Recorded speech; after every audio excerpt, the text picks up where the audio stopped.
David Ziegler. How you doing, man? Very well, man. Good to see you. Let me get my volume turned up a little bit. There we go.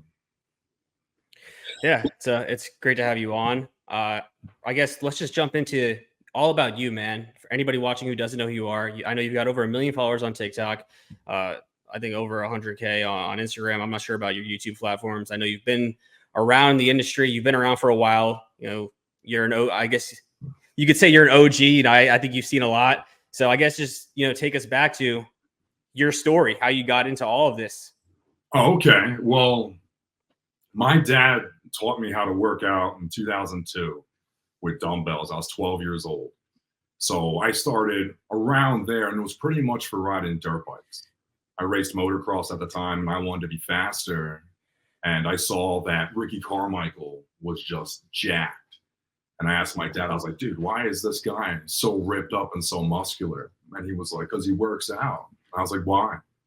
Why does he work out? My dad was like, because that's how you get stronger and faster. I mean, I was 12 years old, I was barely starting puberty. And I was like, oh, well, I want to do that too. He was like, oh, okay, well, good. I'll teach you. I'll show you. So he brought me downstairs. He had a bunch of dumbbells. He started showing me how to do curls, stuff like that. Then fast forward to 14, my sister, she was my ride to school. So I didn't have to ride the bus. We went to the same high school. It was my freshman year of high school. I was 14 years old. And she had to stay after school every day for yearbook. So I had nothing to do for like 45 minutes to an hour. So I started going to the weightlifting gym because that was one of the only things that was open after school for me to do. The gymnasium was open. I'd go play basketball, but really I started weightlifting. So that whole, 6-7 months or so of school, I started weight training in the actual gym.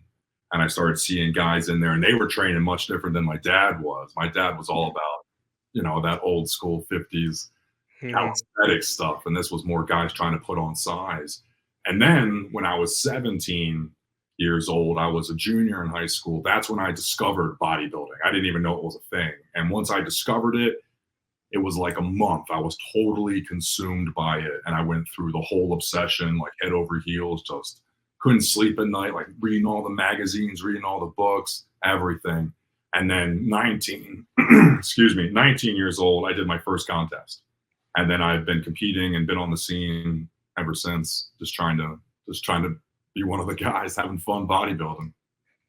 So how long ago was this? Back when, because I don't know how old you are exactly, but when did you start competing? When you were 19? Well, it's 2024 now. So I started in 2002.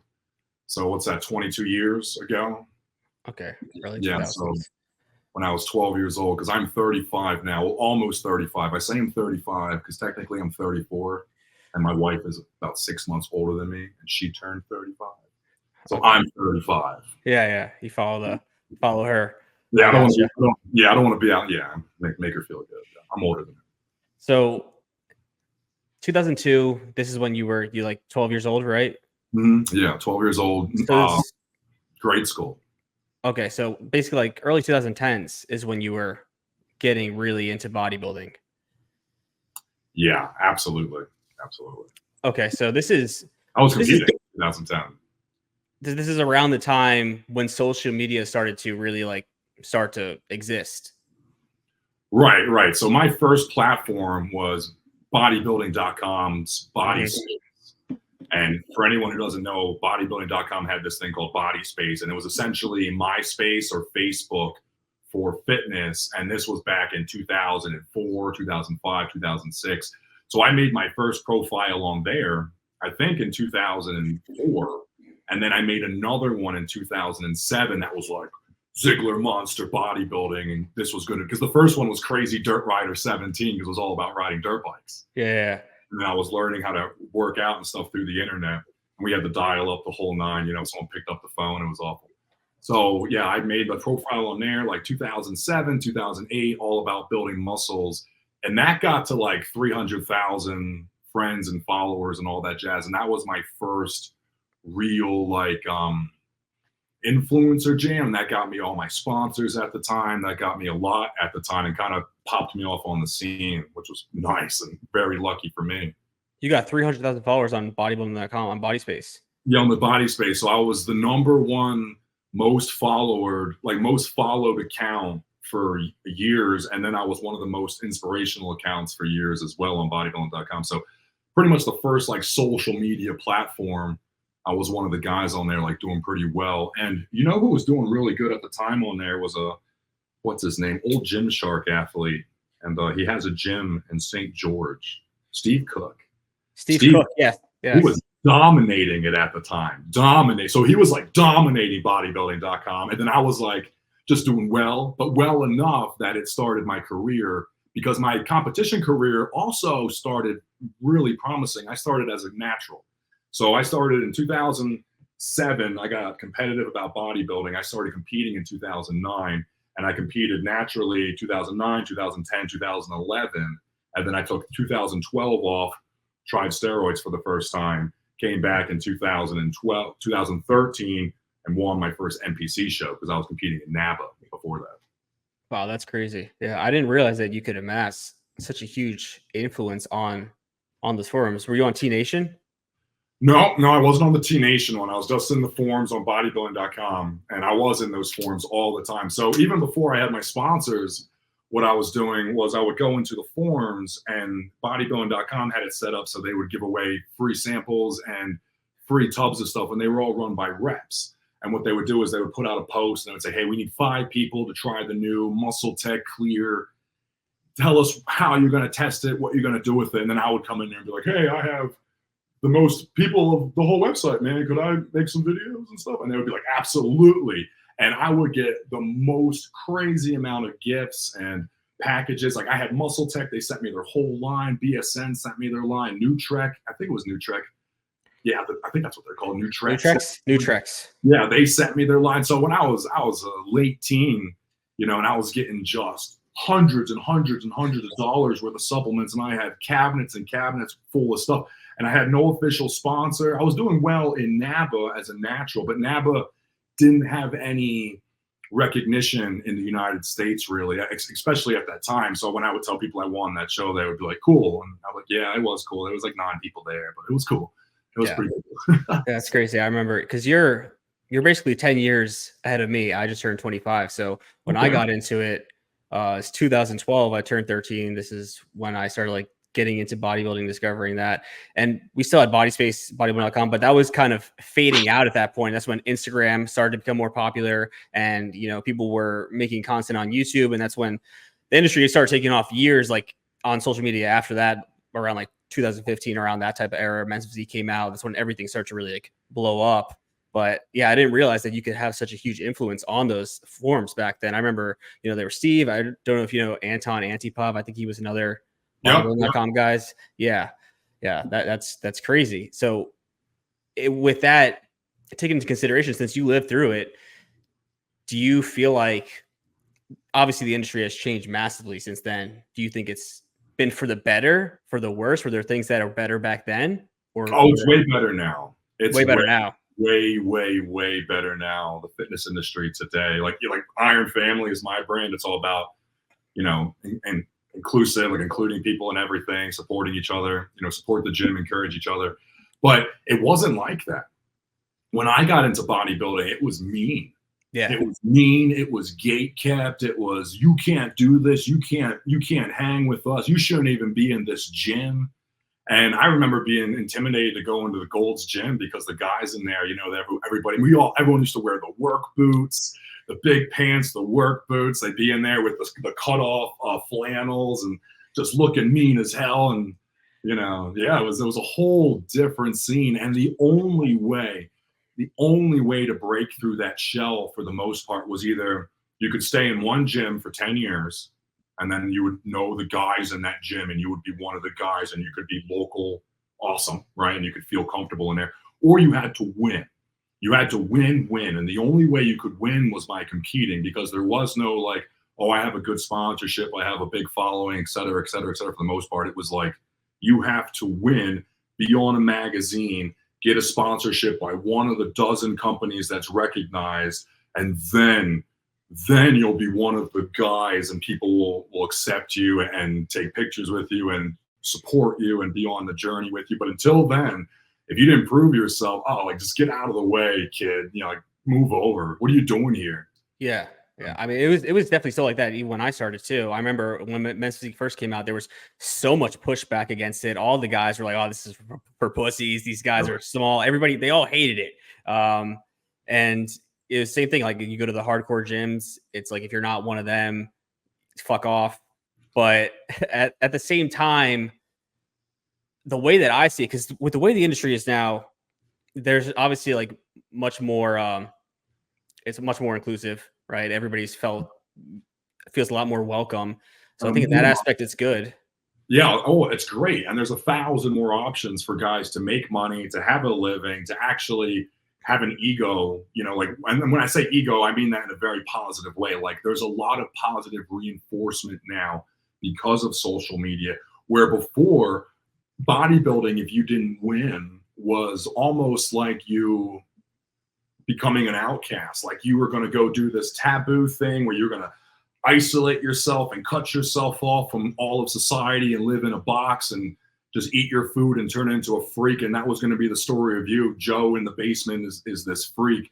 Where now, because of social media, and you can post and you can talk to other people and you can share your experiences, and you'll have other people live in the same life as you. You can live in that basement and not really be that social person, but you can have a huge social interaction in the industry and have positive reinforcement so you don't lose your mind. Some of these guys, man, they get into, like, I'm in my 30s, but a lot of the guys, they get in their 30s and their 40s and they would be like, man, what I'm depressed. I've been living this life for 20 years. I have no friends. I have no life. I've given everything I have to this. No one knows my name and I'm not going to make it. So what's going to be the story of me in the next 15 years? And that's a very depressing thing. We're now with like social media and the internet, like my man, we got guys who never step on stage, who never get below 10% body fat, but they just have these wonderful personalities and they're living this life that so many of us can appreciate and relate to. That my man never has to step outside. He can live his life 100% the way he wants to. And then when he does pop his head up, we're all like, "What's up, Joe? Yeah. You've been doing great, man." And we've all been watching and loving it and supporting you. And he's like, "Oh, cool." Because I've felt good doing my own thing. It's the society around me and the standards of living that, are where the pressure comes from. Mm-hmm. So when you can look past your neighborhood and realize, oh, there's a whole world of guys and gals just like me. Yeah. I like your perspective, because I think a lot of people have kind of an opposite perspective, especially like the bodybuilders, right? It's a lot. I think there's a lot of envy involved in it because there are those guys, because they may not be good, or I don't even want to say they're not good. It's just they don't put the effort into social media, right? And they just want to be solely rewarded from a bodybuilding perspective, which, it's you could do whatever you want, but at the end of the day, they use that anger that they have of not accomplishing these things and project that towards people that may not step on stage and they're making strides in the industry. And, well, you don't deserve this, right? You haven't proven yourself. They still have that mentality.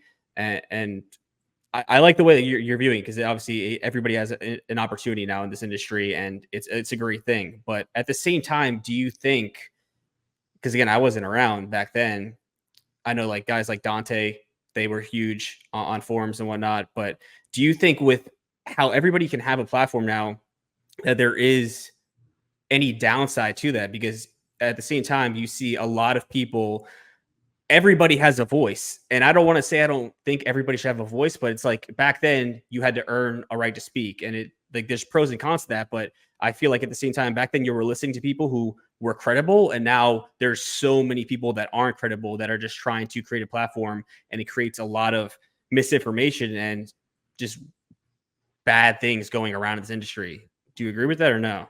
Yeah, I do. I mean, there is definitely another side of that coin where it is negative. And that's mostly the negativity, I think. So there has always been a surplus of people giving wrong information. That is not a new thing at all. The fact that people have access to so much false information, that is new, and that's bad. And that's unfortunate. But if you go looking, which the person who's finding the information in fitness most generally, like they're looking for it. If you went looking, you're going to find bad information. I've heard some of the worst information through word of mouth. So while I absolutely do agree that social media has made things I don't want to say worse. I want to say, let me toss this phone. So, so while I do think social media, I don't think it's made it worse. I think it's given people a different avenue to find misinformation and to be influenced in the wrong way, which isn't great. And that's not awesome. But if my man was at the water cooler in the gym getting information from the bros he was just bumping into, it would be just as bad as the people who are posting on TikTok and Instagram and stuff like that who have no information or no knowledge. It would be just as scattered, just as weird, just as crazy ideas. It would just be a different way they absorbed it. The negativity I see on social media is the reflection of the positivity is the people being negative to one another. That's what I see being, because if you give wrong information, what's the worst that's going to happen? You just like, I mean, like, now, heaven forbid you get hurt or you die, right? Let's just say, but like, what, you don't grow, you don't get leaner. Okay. Yeah. I mean, that's not the worst thing ever, but like, it is pretty awful to put your progress picture online and then have 40 people tell you you suck, no chest, no arms, mid, you know what I mean? Stuff like that. So that isn't great. And I think that's the worst part about social media today is how, of course, I think it's one of the best things too. The positivity is right there, but the negativity is also right there. So depending on how viral almost your stuff goes is what you're going to get back in that. So I don't know. It goes both ways, pretty far. Yeah, I deal with it primarily because I put out a lot of educational information. And, you know, when you're trying to do that, it's sometimes it almost seems like impossible to educate people because they hear so many different things. And now people always want to argue. And I don't want to sit on my phone all day and argue in the comments with people who think they know better because they heard from these different sources. And it makes it just, it makes it so much more stressful to try to teach people things because they have access to all this information and they don't, you know, you're giving a beginner so much information without any context behind it. So then they're going to run around saying this or that, or you should never do high reps or this or that. And it's just like, it's like talking to a wall. Do you get any of that? Oh, absolutely. And then in which case, for myself, what's helped a lot is don't correct and don't argue. Just let it be. Mm-hmm. I used to correct and I used to educate. Like I used to have guys in the gym when I was younger and they would be like, oh, steroids. And I was a natural competitor in the beginning. Mm-hmm. I was, oh, steroids this and steroids that. And I would sit down and I would be like, oh, well, you know, my name's David and this and that and this and that. And you know what I got tired of hearing? Oh, I didn't know that. Oh, okay. So you will take minutes and hours and days explaining these things to such limited audiences for them to go, oh, okay. Uh-huh. But it doesn't change anything and nothing came from it. So when you put out the information to the masses, which you know is correct or which you think to be correct, or at least which you think to be positive and helpful information, that's the most you can do. Anything past that is kind of out of your hands because you have to think too, when you were younger, how many things did you hear that kind of hit you in the forehead and maybe you were argumentative at first, but then later sunk in? Or how many experiences did you have socially where later you sat around even a year, 10 years later and it sunk in then? Yeah. Well, I shouldn't have acted like that. I shouldn't have said that. Oh, that dude was right. So that's what you did. You planted the information. You gave back to society. You gave back to the fitness community in such a positive, awesome way. You gave somebody a gift. If you went down the street and you gave out $100 bills, somebody would complain to you. Mm-hmm. And I mean, it sounds crazy to you, but if you went down the street and you had a stack of hundreds and you started handing out $100 bill to every person you saw, somebody would complain to you. They would say, well, this is too big. I can't use this. It's any bill over 20 I can't use. Oh, can I have one for my sister? She's not here. Well, that's not fair. Just because she's not here, she doesn't get one too. I should get more with a family. It doesn't matter. No matter what you do, somebody's going to have some type of pushback. Now, when they get home and they have that $100 and they pay their phone bill, they buy a sack of groceries, super happy. Maybe they don't even feel appreciative, but the fact was they got it. And you as the provider, you provided. So you teaching and you putting out that information, you put it in their brain, it can soak in. Maybe it doesn't, but anything past that is really almost irrelevant unless they come to you, in my opinion, from a positive place of looking for more information, and in which case you just give them more, as much as they can handle. Yeah. I don't know if something's changed or if you noticed this back in like the forum days. I know people would get fucking torn apart in those forums if they spoke out of line, they would tear them to pieces. But now, like you said, when I was younger, yeah, there were people things I wouldn't necessarily disagree with, but I never went out of my way to argue with people that I thought like that I saw were clearly ahead of me or older than me or bigger than me. Like I would just listen and be like, okay, and just like let that marinate and just take it there. But you see so many kids now try to be argumentative. I think it's just because of the presence of like the rise of the science-based training and things of that nature, and it gives them this like false sense of confidence and everything. It's like the Dunning-Kruger effect. Did you see that to the same extent around? Because I feel like, especially with TikTok, with the rise of short form content, is when it really got exacerbated. Yeah, absolutely, of course. But what I would say to that also too is we're in a new era of social media, right? Yeah. The TikTok, the YouTube Shorts, the Instagram Reels, all of that jazz. If we put that all in the same category as being this new type of media and social media that we can consume and then engage with, i.e. comment on. So that's new, right? Yeah. Okay. When you were growing up, did your school like congregate before you like were allowed into the building or anything like that? Like, did you have to wait before first period where like it was grade like first, second, third, fifth, sixth, seventh, eighth, kind of like all together waiting, or like maybe like in the lunch hall or yeah. So I'm trying to paint a picture here. So we had a platform like that in grade school where it was grade 1, 2, 3, 4, 5, 6, 7, 8, 9, all the way waiting to be allowed into the building before the school started. And then it would be like 8 a.m. and they'd be like, all right, the building is open, come inside. And we would all be on the platform. But here's the thing. If you were in that 8th grade huddle line, if somebody from the 2nd grade huddle or line came over and said something, it would sound so ludicrous and ridiculous, right? Because there's such a divide between 2nd grade and 4th grade and 6th grade and 8th grade and 9th grade and 12th grade, and then a 20-year-old and a 30-year-old. So we have and that would happen. That would happen. Like we would be at the playground and we'd be in 7th grade and the 3rd grader would run up and be like, blah, blah, blah, blah, blah, blah, blah. And we would all be like, wow, that is some of the silliest stuff I've ever heard. Get out of here. And they would run away. And that would happen just sometimes.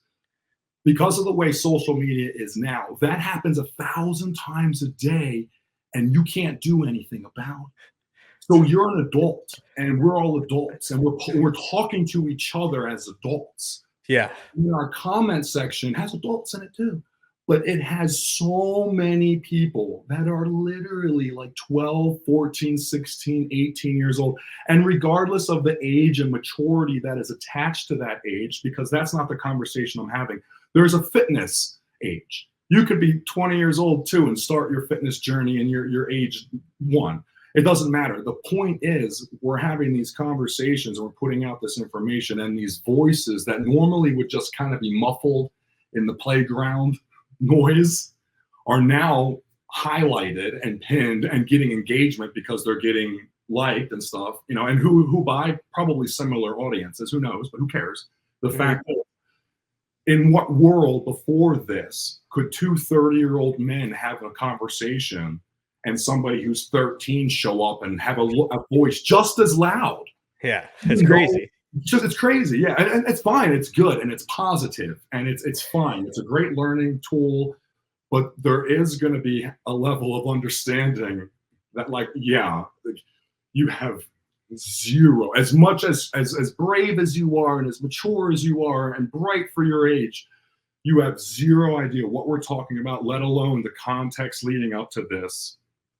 And what I do with that comment, I just pretend that it wasn't said. It doesn't exist to me, because it almost like, since it wasn't allowed to be let out into the air, I just have to let it out into the air mentally, and then go through and sift through and then find what the actual questions, the actual comments and such like that. Because I'm never trying to put down somebody seeking information. I'm literally just looking at it from a perspective of just that, you know. Yeah, just that voice is normally not heard, or it is. You know, how many times are you sitting in a room and then someone's kid runs in and they're 7 years old and they start squawking about something and they're like, they single out you, And they're like, and yesterday, my friend, he had this bicycle and it was like $1 million bicycle and he jumped it like 40 feet. And you're like, I don't think it was 40 feet. And like, it was 40 feet. Okay, it was 40 feet. You're talking to a 7-year-old, you know, and that's what's happening on social media. The only difference is their profile picture is somebody from history that's, you know, so you can't really tell who it is. Yeah, no, that's a really good analogy. It's a good point because I do know pretty much 9 out of 10 times anybody would comment something on any of my posts and try to argue with me because I could say with 100% confidence I've never had somebody try to argue with me that has been I don't want to like sound like an egotistical asshole, but somebody that's like been on the same level or older than me that is like a respectable person in the industry. It's always I'll look on the profile and it'll be like 16 in the bio. So I'm like, okay, like what? They're like, there's no point in even engaging in this because they're not gonna grasp it, right? But then you see the other people come in and engage with that, and now like the comment gets engagement. So now at the same time, it's like, does this take away from the lesson that I'm trying to teach? Because now people come in here, they get confused. Maybe they don't even see that this person 16 is saying this, and now they're going to be persuaded to think whatever this person's thinking because they're getting all this engagement on this comment. So it's like you want to ignore it, but at the same time, it's like, is this bad for business? That's a fantastic perspective because anybody who's actually interested, first off, is even if they don't agree with you, if they're interested, first off, they're not going to be negative. They're not going to like no scientist starts another conversation to another scientist like, you idiot, you clearly don't know. Oh yeah, and Kurt, like, so if they're going to ask you questions, they're going to ask for, they're just going to try to diagnose and figure out like what you've been talking about. But what you do see is just that somebody who is curious, somebody who is interested, but they're not very vocal, and then they watch a video and then they try to get more information, and then they go into the comment section and now they stumble upon somebody who says like, well, this is ridiculous. Yeah. And the reason they say it's ridiculous to you,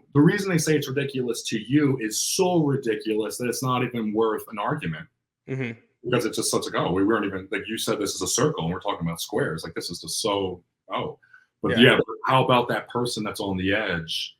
What is it like for them to be like, oh, well, are they, well, and that's something we have to consider. But I think that, again, if you put the information out there that you think to be correct and helpful, if the person is searching for answers and they are active in that journey, I think you are going to just be a good ding of correctness. And those are highlighted, you know, as you're making your soup of information of shit you collect over the years.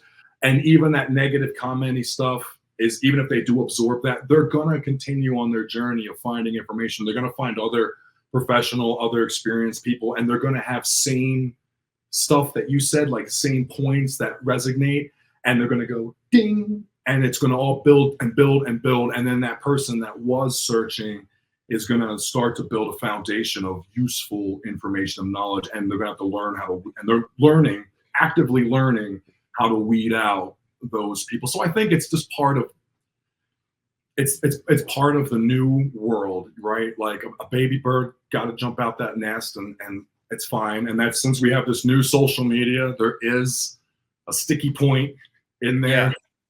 You're going to have to work your way through that, just like there's no choice. You have to work through it a little bit. But if you just keep working through it, you will find so much positive or right information, is rather what I'm trying to say, that I think you will string it together. Yeah, it does get frustrating because when you obviously know you have like the intention of just trying to help people, and then it amazes me too that people will go into the comments and like coach each other in the comments, and these people are like taking advice from people that don't have any profile pictures. So it's like, how do you know anything that this guy's saying is legitimate? And it's just, you know, this guy's wrong. So what should I do? And they're just conversing, which is fine, but it's like, I don't understand why you would ever trust some random person in the comments when you don't even know anything about them or what they're talking about. Yeah, that one, if they have no identifying markers to themselves, because I have no problem with person-to-person conversation and exchanging information and tips that they heard and learned. Yeah. But most of those conversations would probably take place in the gym. Mhm. So you would see somebody who is halfway fit or looks like you, or maybe is a step below you or a step above you, and you would start this conversation of like, hey, my name's Steve. Oh yeah, well, I heard that this and I was trying this and I liked it. So I could, like, that's great. But yeah, when you have the profiles that have no identifying markers and they're just blank, blank, blank, that I wouldn't listen to anything that person said ever, because I would, Yeah. I don't like that. Yeah. I don't like the ether speaking to me. Yeah. I think with the way that everything is now too, with the new age of social media and short form content, I think there's a lot of people who get into this industry. Again, people could do whatever they want, but it seems very apparent to me that back then people were more interested in learning due to just having passion within bodybuilding. And now a lot of people just get into fitness because it's a trend or whatever, which is fine. You're getting fit, but they don't want to learn. They just look to short form content because they just want quick answers. They don't want to actually understand context. So that's why a lot of these arguments arise in the first place, because they don't want to even have the deeper understanding. Anything that takes longer than 30 seconds to listen to, they don't even want to hear it, right? They just want to hear the black and white answer. Show me the source that, cite a source that gives me this exact answer, when obviously we both know like that's just not applicable in a lot of situations. So we have a huge, population of people that want to put down education, but these people aren't interested in actually learning themselves. No, I see what you mean. I can dig what you mean, but I don't know any way around that. I don't know. I don't know either. It's just something we have. Yeah, it's always going to be there, and it has always been there too. Because fitness in general, the wheel is really turned by such a few amount of individuals when we talk about the overall size of the fitness world. So you have the fitness world, and the fitness world is anybody participating in fitness. And this goes to people like, if you went to the gym today for the very first time, welcome to the fitness world. Yeah, you went to the gym or whatever. You did some push-ups, you're in the fitness world today. You might leave it tomorrow, but that's what I'm getting at. The wheel itself is turned by what, like a few thousand individuals? Like most of us can all name a few hundred guys from over the last decades and decades and decades. So there is some comfort and some sadness, but some comfort in knowing that, imagine a wheel, right? There's the inside, which is the axle, and then there's the wheel. You're the axle. You're inside the axle. So am I. We're inside that axle. So are thousands of people. Lots of tens of thousands of people. So many people are in that axle. But so many people are in this wheel. And that wheel is the fitness world, and this is the fitness industry. So the fitness world is people who like get into fitness, like, oh, I got to get in shape. I got to get in shape. I'm going to get in shape. They go to the gym, whatever. Oh, I want to be a bodybuilder. I want to be a fitness influencer. I want this. I want to be good at basketball. I want to be good at baseball. I want to be a good wrestler, whatever. Fitness world, fitness world, fitness world, fitness world. Okay. Most people, it's like, I don't want to make up statistics, but it's like 99% of people will enter and leave that fitness world within 2 years. And if you really, really diagnose it, most of it is within a year. So they're going to be the loudest. They're going to speak the loudest. They're going to say the craziest stuff. They're going to have the greatest questions too. But that is just going to be so much movement, where the axle is all the lifers, and this world is going to be in and out, and in and out, in and out, in and out. So I take comfort myself when somebody like hops up in front of me and they're like, jibbida bobbida bobbida bob. And I'm like, all right, I got 7 more months of this. And then you're going to move on to your college degree, your girlfriend, your husband, your job, your dog, your tack. You will leave this world. You're super excited about it right now. I know you are, man. You were up last night at 2 a.m. with tears in your eyes, with passion about how you were going to do this for yourself and change your life. And you had all these great, great goals and plans, more motivation than anyone has felt. And if the road was paved in motivation, bro, you would be a bazillionaire, Mr. Olympia right now. But unfortunately, it's not. The road is paved in discipline and actions. And you've been here for 2 weeks or 3 weeks, and my man, you're squeaking and you're squawking, and I hear you and I see you. But I know that you got like 100 more days and you're out of here. And so, you know, if you're squawking and you're really positive, I'm going to support the heck out of you. Yeah. But dude, keep coming. Yeah, keep coming. You're like, you're where your show be like, should I eat more protein? Yes, you should. Okay. Should I have rest days? Yes, I should. If you should, and I'm gonna be like, keep coming back. Yes, you should. Keep coming back. But the other guy who's like, I'm gonna say, okay. Have fun with that. Yeah, okay. Yeah, I'm gonna go stand over there now. And if he runs over there and he's like, well, wait a second. In the last post from so and so, they said this, and then you said this, which leads me to believe this, and then okay. I just gotta go do my sets because that's what actually matters. Because this is infatuation. This is not passion that you have. You know what I mean? Yeah. So you're gonna be a great accountant one day. That's a good I gotta go be a bodybuilder today. That's a good point. You said it's infatuation, not passion, because when there is passion in place, there is not that attitude. It's always curiosity, the seeking to learn more, understand more, listening to people, soaking in everything. You know, you want to be a bodybuilder. Why the hell would I disregard all bodybuilders and just say it's because they're genetic freaks and on steroids, right? Like, obviously there's something to it that I should gather and listen to, right? But then the guys, like you said, infatuation. Oh, these guys don't listen to anything they said. You know, the literature doesn't support that. It's like, okay, like you're just going to disregard what has worked for fucking all these guys. But it's yeah. And then you see with those people who act like that, not to sound like an asshole, but they're never the people that have great physiques. They're always, right. It's the cream always rises to the top. There is no way to fake eating 6 or 7 meals a day. There is no way to fake not partying. There is no way to fake anything in this sport. You wear everything on your chest, quite literally. Even the natural guys. Mm-hmm. Go to a natural bodybuilding competition, and you not you. I'm just speaking generalized because but like these guys who squawk, it's like go to a natural bodybuilding competition, and you'll just be blown away. And yeah, you might not see 22-inch biceps, but you're going to see some of the most hard, crazy, defined, round muscles that you've ever seen. And these guys some of them are blood tested, some of them are piss tested, polygraphed. The amount of muscle that you can build and what you can do in the actual world of fitness is just remarkable, you know. But people, they just they write it off as, you know, they just curious. Mm-hmm. They're curious about it, whatever.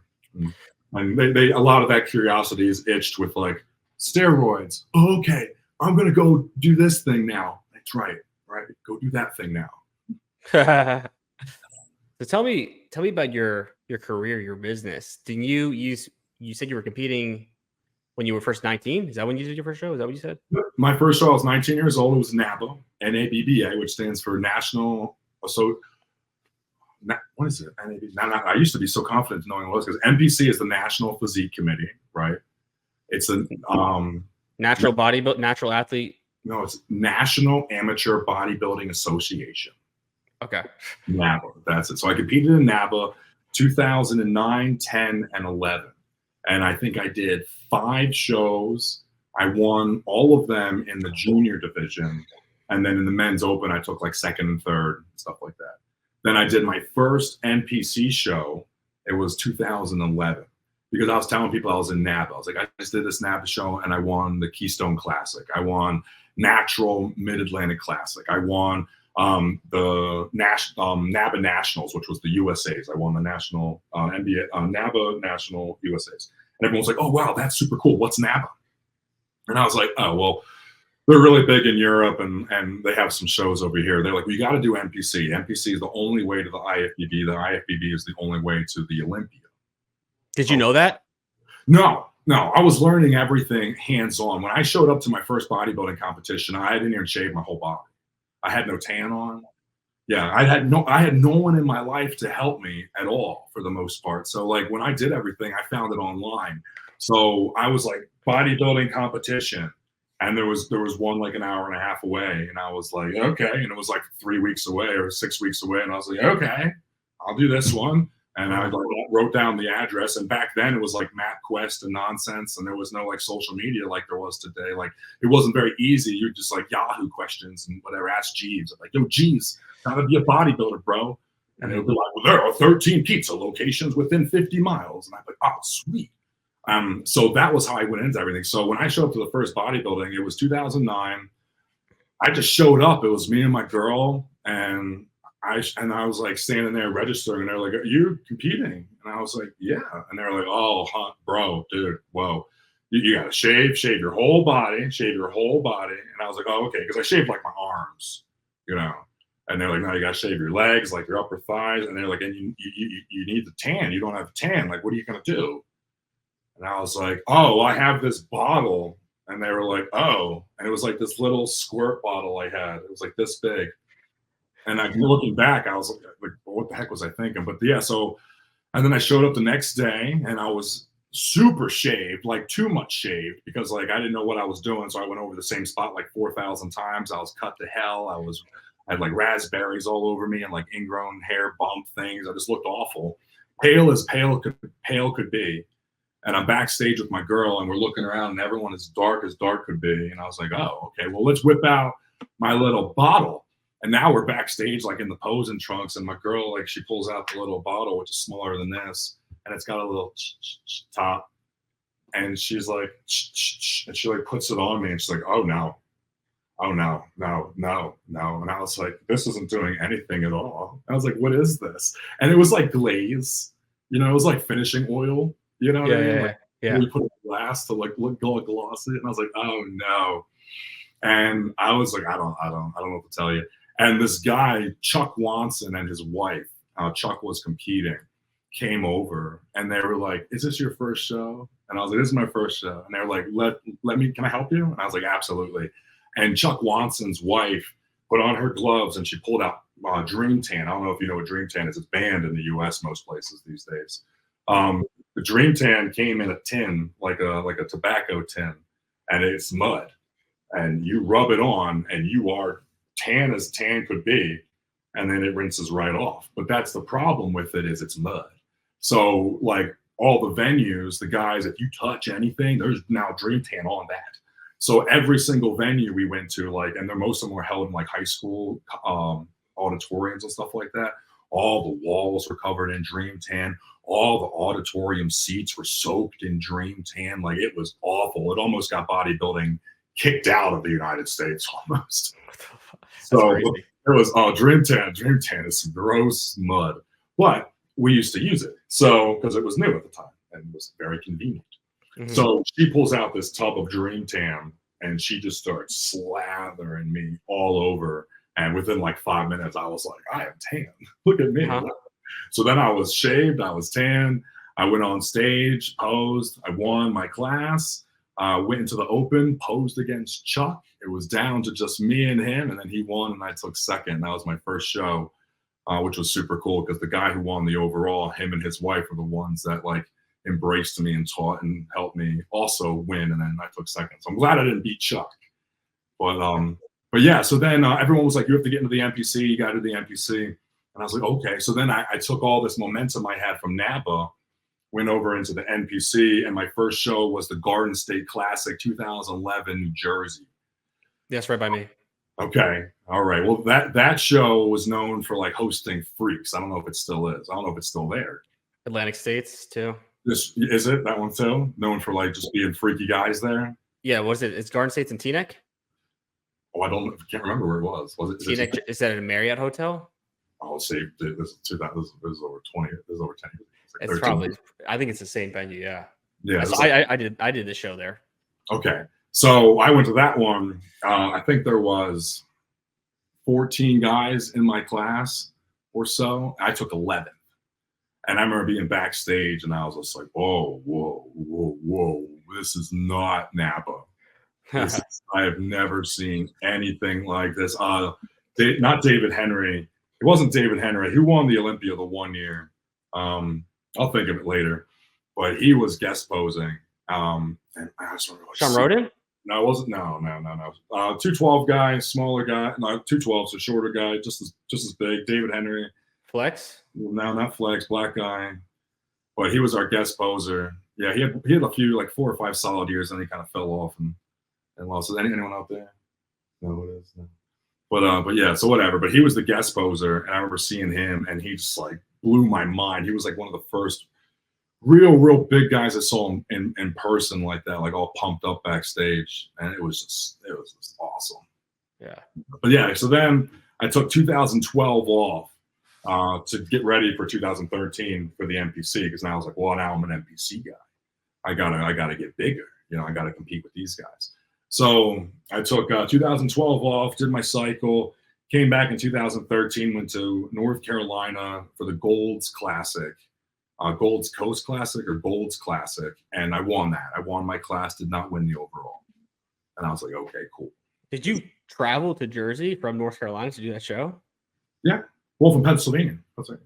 Oh, yes. I was born in Philly. Oh, you're from Philly. Yeah, I'm from Philadelphia. Okay, I was in the Poconos. Okay, cool. Yeah. Yeah, that's crazy. Yeah, it's funny. Phil Heath was the person who guest posted at my first show. It's while he was Mr. Olympia. I was just like, holy shit. Nice. Yeah, he was. I remember seeing him like 2009. He was like annoyed by me, but that's okay. He was so big. It was awesome to see him. Yeah, he was like walking through the crowd, and I was like, Phil, and he like turned around really excited, and then he saw me, and I was like nobody. I was like a 19-year-old nobody, and his whole face was like, yeah, it was like just like that. He was like, and then I was like, Phil, can I get a picture? And my man literally was like, yeah. Like, I still want it. I still want the picture. You have the picture? I have the picture. I still have it. That's hilarious. He's like, and I look so small, and I'm like, so you started competing in the NPC. Did you go to college? no. So did you have like aspirations to be an Olympian? What was your plan career-wise? What were you doing at this point? Oh, I just wanted to be Mr. Olympia. Yeah, my plan was, I'll tell it to you. My plan, so I started when I was 17 years old competing. Oh, not competing, but I started bodybuilding with the idea of being Mr. Olympia when I was 17 years old as a junior in high school. And I was like, this is me. And you didn't even know that you had to do the NPC to be Mr. Olympia at that time. Nope. That's why I can relate with so many of these guys when they're like squawking online. Yeah, I've gone through so many squawking periods, man.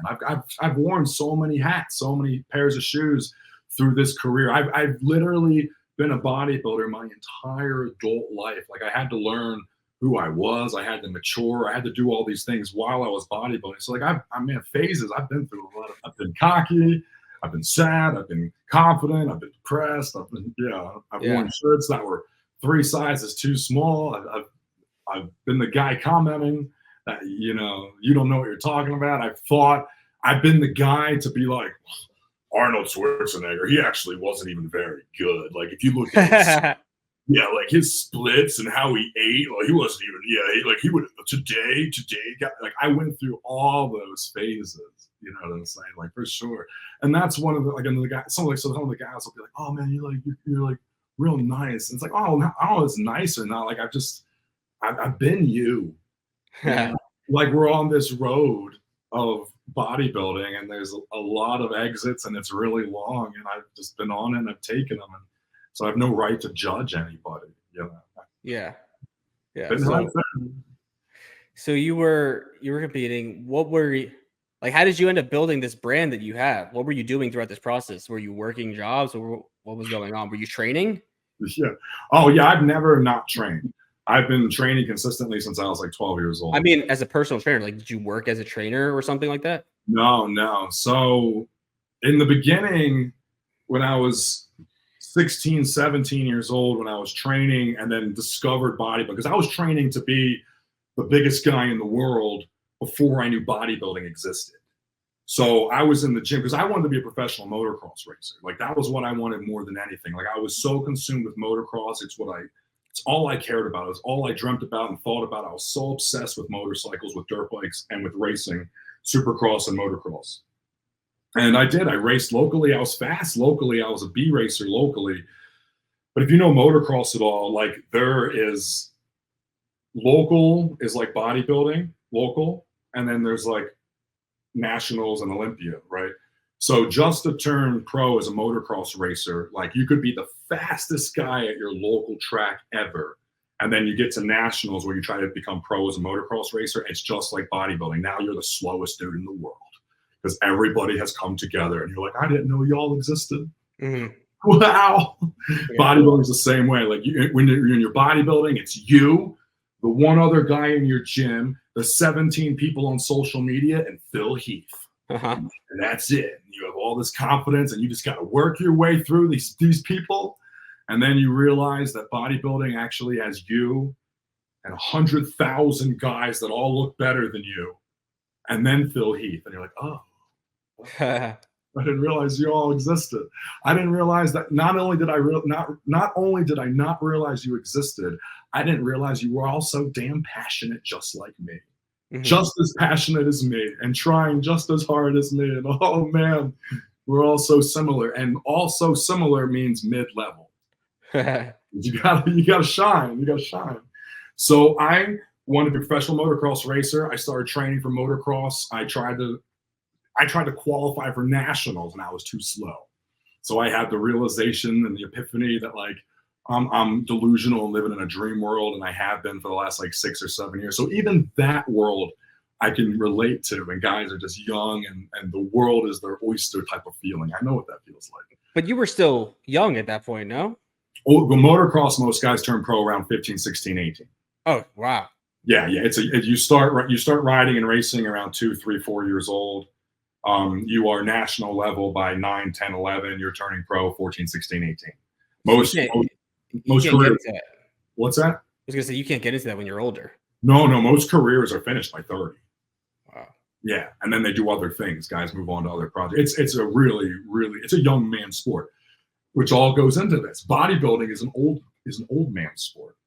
Motocross is a young man sport. So that's all I wanted in life was motocross. So I had the realization, I had the epiphany, and I couldn't do it anymore. And I went to my dad, and I was like, I can't do it anymore. And my dad was devastated because we used to travel all over, living in the hotels, trying to qualify, getting the points, doing like he was like, I think you can do it. And I was like, I can't do it, Dad. And it was like so heartbreaking for both of us because I had to sit there to my dad, who was just as delusional as I was. And I was like, I'm telling you, Dad, like I can't, I'm getting my ass whooped by 9-year-olds and I'm 16. Is that more of a skill thing, or is there a lot of financial? No. It was I was not good enough to perform at that level.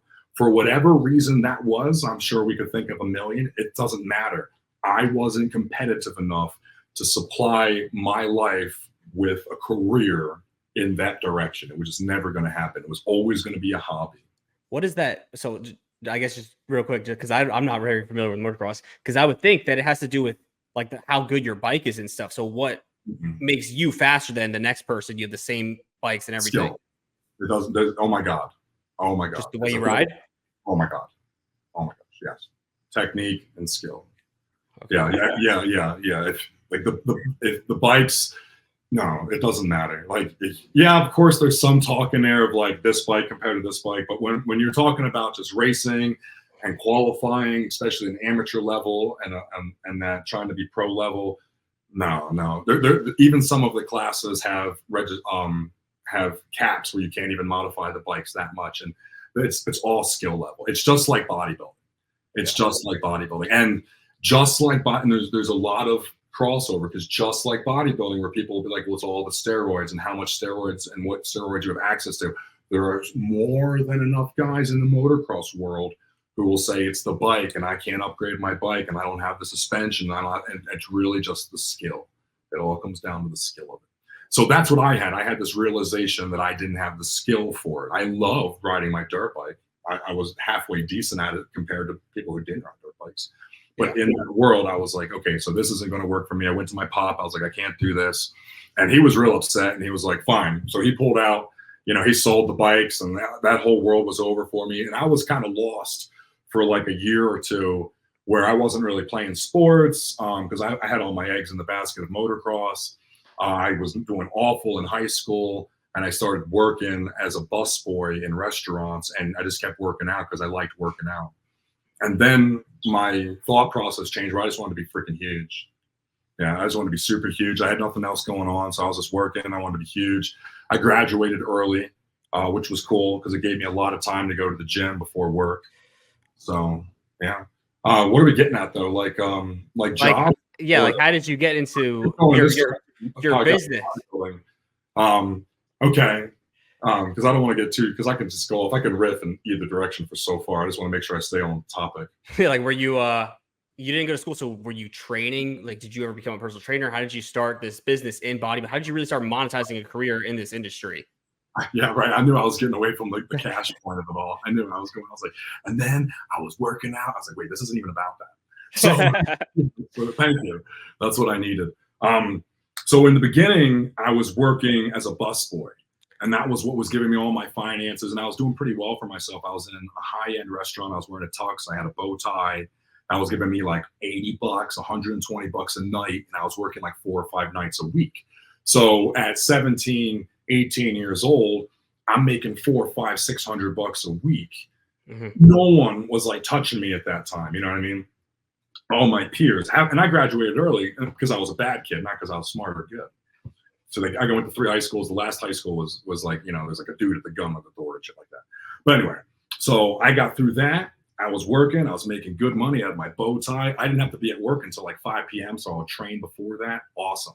Got my first apartment, my 18th birthday. My dad came home. My room was empty. I was like, yeah, I don't live there no more. I live outside of Philly now. I'm going to be a bodybuilder. This is me now. Full blown. And so I'm just bodybuilding. And I was working in that restaurant. But then that restaurant fired me. And I was like, oh, no. So I got a job working security. And I started working security at nights. I got another bus boy job. That job fired me. And I was like, oh, no. Kept working nights security. Had to go back to my dad. And he was like, what happened? And I was like, oh, no. Told him what happened. He was like, all right, get back in here, you jerk. And I was like, I love you. I'm sorry.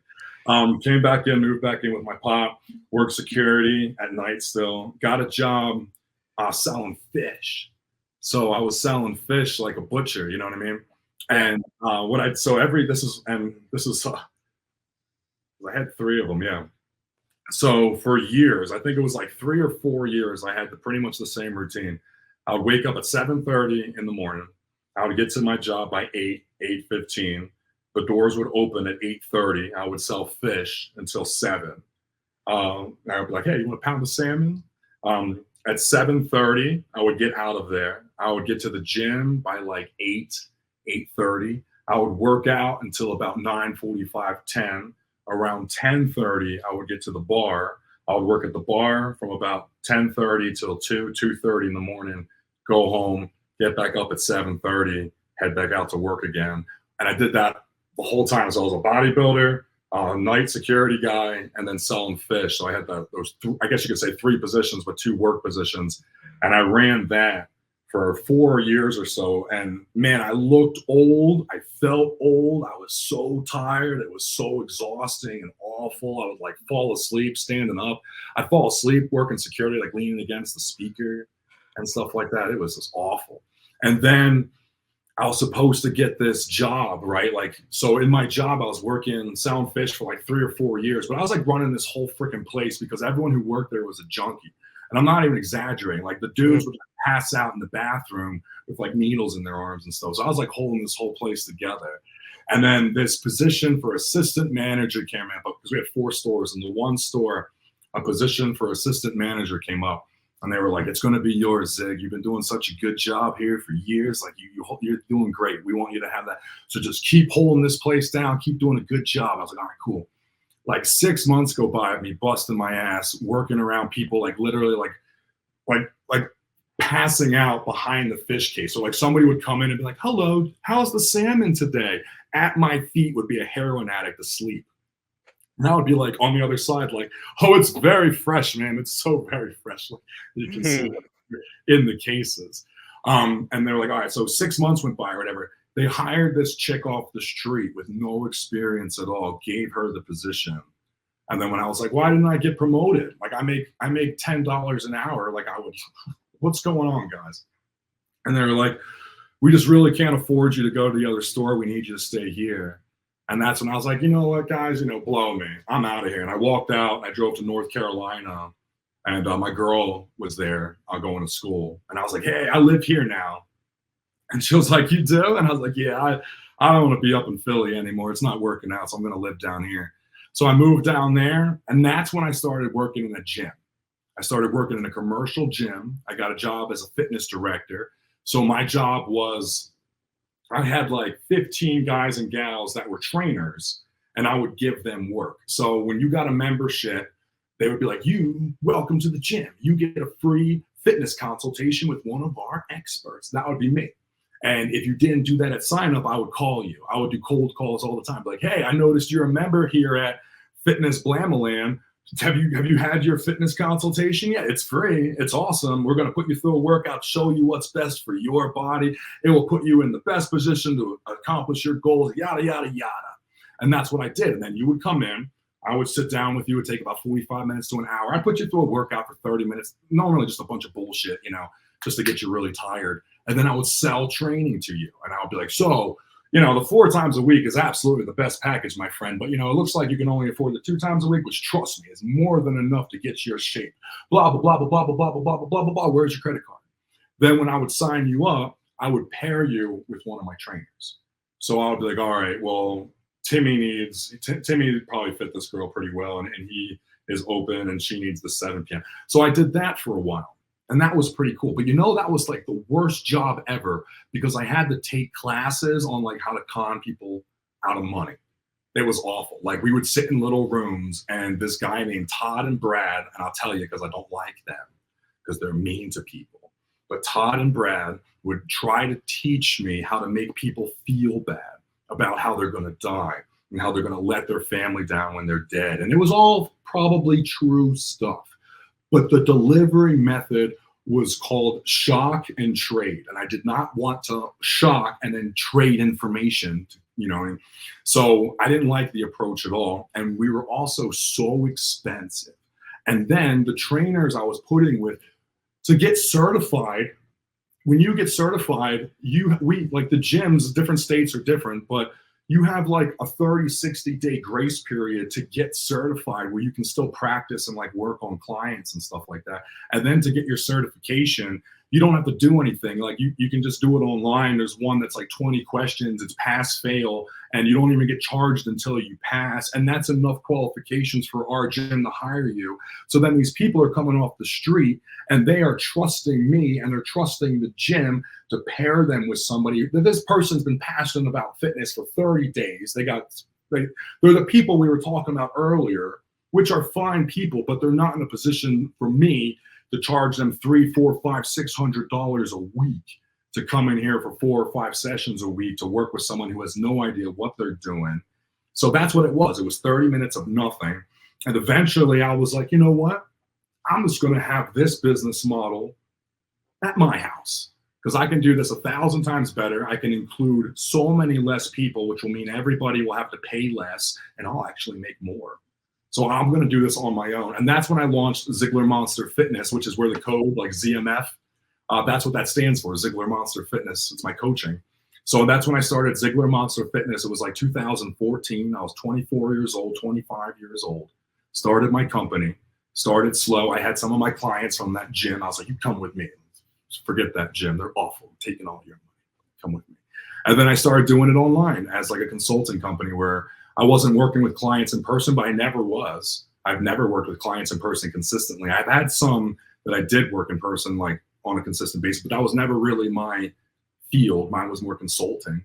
So I just started consulting on my own time and started my LLC. And I love it. It's been going great ever since. But I still did have to work security, night shift security until 2018. So I started my company like 2015, and it was like 4 years until my company was profitable enough where I didn't have to supplement income moonlighting. What kind of security did you do? Oh, a lot, mostly strip clubs. Yeah. Okay. It's funny because I've had a lot of the same jobs that you've had. Oh, I'm sure. Yeah, Iron Family too. We all relate to each other so hard. Serving, busing. Wait. Are you still there? Yeah. Oh no, it just took me off because I guess somebody called me here. Hold on a second. Okay, yeah. No, serving, busing, bouncing. I bounced at nightclubs. I did sales for the gym, all that stuff. I was the guy who would get the people and then say, "Hey, Tyler's going to talk to you about personal training. He's going to give you a free session," and then you'd Nice. come in and do that whole scam, right? Yep, So it is. yeah, it's funny how that works, but yeah. So you brought them back to your house, and then how did you really at that point? This is 2015, so I don't think online coaching was really that. This is like probably like when people started really doing online coaching. No, like it wasn't a big thing, or was it? I know people used to do it through emails back in the day. No. Yeah, but like at the time, like the only guys I can really remember doing it was like Phil Viz. He My was coach. doing, yeah, he was there. John Meadows, Greg Doucette, he was doing it. Um, but yeah, it was such a better way for everybody to get what they needed. You know, me from a paycheck, them the fitness, everything. It Mhm. was way better. And then 2018, 2019, 2020. Let's say 2020. That's when it actually started to like take off. So about 4 years ago. Yeah. Was that due to social media exposure, like blowing up or something? I think so. I think so. Because before that, everybody who knew me, which was like I used to joke that I was like a C-level bodybuilding celebrity. So it's like being a professional bowler. Like no one knows any professional bowlers, but if you're a bowler, being a professional bowler is cool. Uh, That's the same as bodybuilding. So if you can imagine that, now I'm a C-list. So that's how I used to look at it because I had like the 300,000 from bodybuilding.com. At this point, by 25 years old, I think I competed like 15, 16 times. So most people knew me just from my competition career. And that's how most people knew me. So when I got into social media and that took off, like especially the TikTok and stuff like that, I think that's what really just opened up my audience to a whole new level of guys that were into fitness and into bodybuilding, but haven't competed before. And that was, mhm. so I was like, hey, yeah, because that's the only way you really knew me is if you like met me backstage or you were like checking contests, stuff like that, or bodybuilding.com. So throughout this whole time period, like while you were working before all this took off, were you posting on Instagram, YouTube? Did you have large social media followings? 'Cause you said you had 300,000 on Body Space. So did that not give you any income throughout this whole time frame? Did it really serve you any benefit? Well, it got me my first real sponsorship with Sand Nutrition. So that was the first. So I was 2012. I took that year off, got ready for 2013. 2013, I won the Gold's Coast or whatever it's called, and that qualified me for national. So I was on bodybuilding.com saying like, "Hey, I'm getting ready to try to turn pro," and that was when Sand Nutrition popped up, and they were like, "We want to sign you as one of our athletes," and that was huge for me. That was what really started everything. If we're gonna actually bring it back, because when I signed with Sand Nutrition, I was one of like 6 athletes on that team. And they signed me because they thought, and I thought, and I hoped I was going to be like the next big thing. You know, I was like 22, 23 years old, 270, just winning all these shows, having a great time. They signed me as I was preparing for NPC Nationals. I was on that team with Oksana Grishina, who is now like a 5-time Miss Olympia for Classic, Noy Alexander, who's multiple pro win for bikini, Candace Lewis, multiple pro and Olympia winner for figure, Ed Nunn, multiple Olympia contender, Diego Sebastian, who is out in LA and he trains like celebrities and stuff like that, super fancy guy, and then me. So I was like, what am I doing here? So for like 4 years, 5 years, I was on that team. And I was at all the Europas, the Arnold Classic, the Olympia, just everywhere, having like lines of people sign to see Oksana. And then by default, they're just seeing me too and then looking me up. And yeah, I'm posting on Instagram, I'm posting on Bodybuilding, I'm on the YouTube. I started YouTube in 2010. I'm just posting everywhere. And because of there's this whole like snowball that just kept building and building, people just kept learning who I was and then finding my content. They're like, oh, this is fun. I was like, thanks. Thanks for being here. Did you ever compete with any of these guys that are like higher level athletes now? Tony O'Burton, you know that name. He's Yeah. competing in the Olympia now. He beat me. He beat me for the overall, but my arms were broken, Tonio. Coming now, but he would crush me today. He just had nothing but. John Meadows, I competed against. Dominic Cardone, I competed against. Yeah, and then I'm sure there's other ones in there too that I've done well. But yeah, those guys. Because I'm still an amateur. I've lost trying to turn pro 4 times. Yeah. Yeah, that's why. That's the other thing too. I've always been fortunate because I'm like a top 10 guy, and which isn't not very impressive, but for some reason I've been embraced by the bodybuilding community. So thank God. Are you gonna still keep trying? Mm-hmm. Mm-hmm. I'm gonna compete, I think 4 times this year. 4 times this year. Yeah. But everyone used to compete like 3 to 6, 10 times back in the 90s. Yeah. Competing like once or twice a year. That's like a newer trend. I don't know. And then the amateurs, those guys hopping on that trend. I don't know why they do that. It's are you need that much time? Who are you? Are you already in prep? Yeah. For the most part. I'll compete in August, September, November, and then I'll try to turn pro again in November in Japan, in Tokyo. So we'll see how that goes. You're gonna go to Tokyo? Yeah, just for fun. Well, I want to turn pro, but I want to go there and eat sushi and stuff like that. And then we have my shows on YouTube, Guest Pass and The Road. So I want to film episodes of both over there, which will be cool. Yeah. Episodes. Did you ever work with any coaches, or you have always been self-coached? I haven't worked with anyone. Like technically, right now I work with Iris Kyle, but we don't like I've been in the scene for a while, and then I've been buds with so many people that I haven't like hired anyone directly and had them stand behind me for photos, but I've like sent my plans over and had them worked and tweaked over. And then like when I got with Iris, she was like, "What are you doing?" And I was like, "This," and she was like, "That sounds great." It's like, okay, thanks. I'll just keep doing it then. Good deal. Yeah, well, I'll talk to you when we get closer to the contest. So getting close to the contest is when that stuff becomes more important for me. Like the 2 weeks out, 3 weeks out, 1 week out, 3 days out. That's when I need someone to really take a look at me and help me with changes of either like drugs, diuretics, food, stuff like that, where just getting big or just getting lean, that's what I sell. I'm really, really good at that stuff.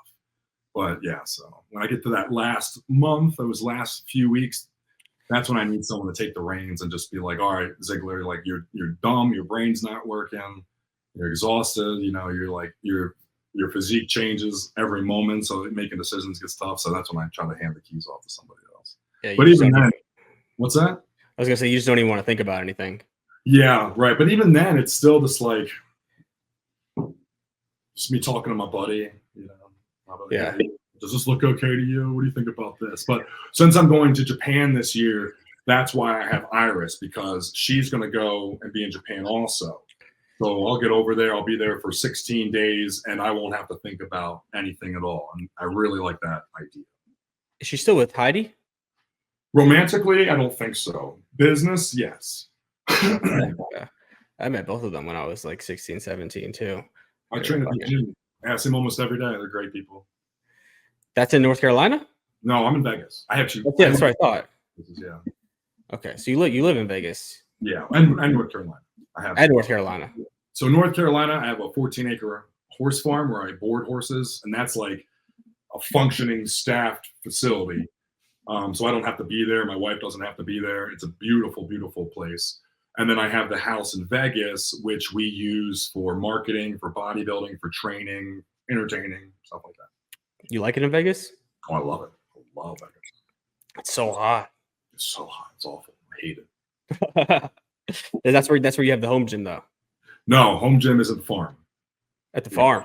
Yeah, farm. Because the closest gym to the farm is Olympus, and Olympus downtown Raleigh is, depending on traffic, it could be 40 minutes, it could be an hour. So that 2-hour commute every day was the sound. I can't do that. Okay, I got you. Yeah, the gym is nice. I've seen it. You have a lot of stuff in there. That gym is beautiful. Yeah, I spared no expense on that, and I hand-picked, cherry-picked. Nothing's in there. Like, it wasn't like, "Oh, I need a lat pull down. What fits?" I was like, I want that. Yeah. Like, there's a Cybex press that I want, and I had Steve from Burlington, who is my gym machine broker. I just gave him a list, and it took him 3.5 years to find the one machine. Yeah. Yeah. I have one piece of equipment in my house. Can you guess what it is? Cybex leg press. No, it's a Icarian donkey calf raise. Oh, really? I have Icarian stuff. I Yeah, love my Icarian stuff. That's a good one. I have yeah, a hammer strength. Wait. Is it? You said donkey raise? donkey calf raise. That's a big. You have a footprint. That's Yeah, a big it's footprint. huge. It's huge. It's in your garage. It's in the middle of my living room Why'd you buy that? because that's just my favorite calf raise machine. I love the donkey raise, and that's the one I've Wow, you used saw at it on previous gyms. Facebook Marketplace for like $400, and you were like, "That's me." No, I had to search everywhere for it. The thing cost like $5,000. It was insane, but Mm. because the shipping of those machines too is crazy to I get them. can't believe you bought that. Yeah, Oh yeah, trust me. No. My gym $100,000. but the stretch you get on them is just insane. I don't know. I've always just preferred that calf raise over anything else. Can't believe you bought that. Yeah. But I moved it from Florida to here to Jersey. It's moving that thing around is a pain in the ass. Yeah. That's what I hate the worst is after I buy something, putting it in the gym. But my gym is pretty much finished. Yeah, So that's I'm cool. good. Yeah. Real quick, before we wrap up, I want to talk to you about gear, about steroids, about what really convinced you to make that transition. Obviously, at that point when you did that, were you already in the mindset of I want to be Mr. Olympia? Did you just watch Generation Iron and be like, this is what I have to do? No, I wanted to be Mr. Olympia and do it naturally. I Wow. was in that delusional phase where I thought I was going to be the guy to do it. Okay. Yeah, I thought I was going to be the one to prove everyone wrong, that I was going to have enough motivation, enough determination, enough information applied. So I consumed myself like with every piece of information. I read like everyone's books. I took the NASM course. I took the ACE course. I did this New Jersey course. That was like 5 days of nights where it was. I tried everything I could to just absorb information so that I could be like the very best bodybuilder.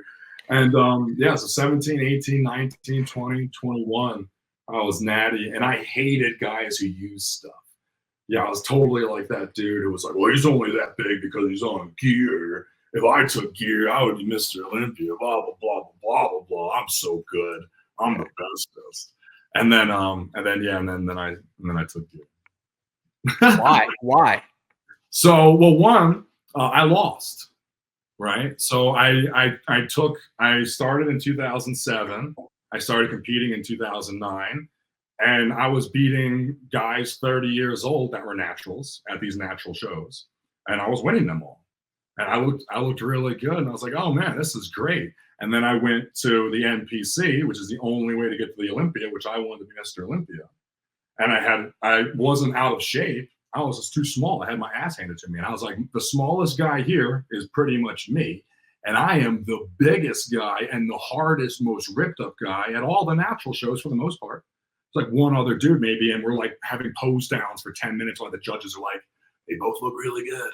But then I show up here and I'm like, wow, this is just so it's not so much the who knows what they're doing. It almost is like an application of all that information and then drugs so that information and all that practice can fill in that extra 20 pounds. So once I had that dose of that reality, I was like, oh snap, okay. And then I was at work, and I was at work and I was broke and I had 2 credit cards with like $2,000 limits and they were both maxed out on protein powders and creatines and weight gainers and BCAAs and gym memberships. And I had no life. I had no money. I was always sore. And I was at work and I'm standing next to my buddy and he's years older than me at this point, because I think I was like, was it like 20, 21 at the time, give or take. And I'm talking to him and I'm like, yeah, I just put in my order last night at bodybuilding.com. It's like $487. and I'm a busboy. Remember, I got fired from the first place. Yeah. So I'm a busboy, or not even. No, I think on where we work. I think we're at the fish place. I can't remember exactly which location we're at. And when this conversation happened, I don't think it was Jason. But it doesn't matter. It was the words that happened. So no, we were in the bar. I remember because I went over and talked to the bartender. So we're in there. And I'm like, yeah, I just spent like $487 on all my stuff on bodybuilding.com. And he was like, you're dumb. You're dumb. And I was like, why, man? Like, I love this so much. Like, I love bodybuilding. I'm going to be Mr. Olympia. Like, this is the stuff I need. And he was like, I am like 4 times bigger than you. And I don't use any of that stuff. Like, none of it. Like, I don't use any of that. And he was like, just being so sarcastic and like just fucking with me. And I was like, oh, well, I was like, you use steroids. And he was like, yeah, so what? And I was like, oh, I don't know. And he was like, yeah, what's that? What's that make my muscle not real? It's literally like in your face right now. And I was like, it's real. I was like, it's right there. I see it. I wish I had it. It would make my life a lot easier right now as a competitor. And he was like, yeah. And then he was like, how much will that stuff last you? And I was like, it will last me like a month. And he was like, you're dumb. Like, dumb. And he was like, my cycle is 10 weeks. And he was like, my cycle is $100 and it'll last me 10 weeks. And I was like, what? And he was like, and I guarantee you I put on more muscle than you do. And I look better than you do. And I get more opportunities than you do. And I get paid more than you do. And I was like, oh man, this is making me feel awful. And then he was like, you should go talk to, I think the guy, his name's irrelevant. I probably shouldn't say anyway, but he was like, you should go talk to the bartender. Because he was like a national level competitor. He was huge. So there was me, there was my buddy who was like 30 pounds bigger than me. And then there was the bartender who was like 280. You know, he was like every bit of IFBB, you know, like been doing it since like 1992, 37, 40 years old. He was huge. And I remember like he's over there by himself, just like the buttons being pulled apart on his shirt from his chest and his shoulders and stuff like that. It was huge as heck. And that's what I needed. What's that? Like, I needed to look like. Yeah. Yeah. Like I needed that for my career, for what I wanted out of life. Like I needed to have muscle. So I like walked over to him and I was like, yo, like Jay just told me to talk to you. And he was like, all right, what do you want to talk about? And he was like cleaning a cup. You know, he's the bartender. So he's like, cleaning a cup. And I was like, you think I should take steroids? And I remember like him like, and he like stopped cleaning the cup. And he was like, what do you want out of life? Like, what do you want? And I was like, I want to be Mr. Olympia. And he was like, okay, that's a big goal. And I was like, yeah, well, I want to be a career bodybuilder. I was like, I want this to be my career. Like, I don't want to be a busboy. I don't want to work security. Like, I want to be a bodybuilder and have a job as a bodybuilder. Mm-hmm. He was like, all right, what if I said that's dumb? Do you care? And I was like, no, not at all. And he was like, and what if your family said it was dumb? And I was like, I don't care. I don't care what anyone thinks. He's like, you don't care what anybody thinks because it's your goal and you want it so badly. And I was like, yeah. And he was like, what will you do to achieve it? And I was like, anything. He was like, anything. And I was like, yeah, like I'll train as hard as I can. And he was like, so you'll spend hours a day in the gym. You'll spend no social life. You'll all this food, all this sleep. Like you'll do all of these things and all of that jazz. And I was like, yeah, I'll do anything. And then he was like, what if that stuff's not good for your body? And I was like, who cares? And he was like, all that training could hurt you. All that food, you could tear a muscle, you could hurt yourself. And I was like, I don't care. And he was like, okay. So he's like, so what I'm getting from you is you want this more than anything. And you don't care what anyone thinks about it. No matter what their opinion is in any direction, you're willing to do anything. And that includes potentially harming yourself. And I was like, that's right. And he was like, okay. So why would you not use the one thing that we know for a fact will help you and amplify everything you're doing and give you the results that you're looking for and that you need? What's stopping you? And I was like, oh, oh, dang, you say it like, so he's like, so it's just you then, your pride? And it was your opinion of others. Because you told me all of that stuff didn't matter, and all that stuff you were just ready to go for it. So why aren't you number one right now? And I was like, man. And then I did my first cycle, you know, and that was like it was like within a year later or so, whatever it was. Yeah. What was your first cycle? Oh, it was, well, I did the first one. It was like 250 and it didn't really do anything. It was awful. I actually brought my test levels down because I was like just so high with my tests and with my growth. Like everything was just like off the charts. Because I did my blood work first before I ever touched anything, because that's what everyone told me to do. They're like, you do your blood work first. So I did my blood work first.